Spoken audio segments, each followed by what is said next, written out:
এই বিশ্বজগতের সকল জ্ঞানের আকর তিনি, তার কোনো জ্ঞানের সমকক্ষ জগতের কেউ নয়।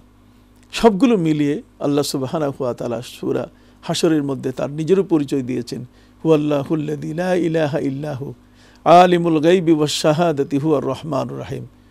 তিনি গায়েবের মালিক, তিনি অদৃশ্য জগৎ সম্পর্কে জানেন, তিনি এমন এই বিশ্ব জগতের কোনো কিছুই তার কাছে অজানা নেই। অতএব যে আল্লাহ আমাকে প্রতিটি মুহূর্তে তিনি লক্ষ্য করছেন, তার মহাশক্তিতে এই জগতের মধ্যে সব কিছু ঘটছে, এবং আজকের এই জগৎসমূহে যদি আমরা সেটি লক্ষ্য করি তাহলে তার ইতিহাস স্পষ্ট হয়ে আছে।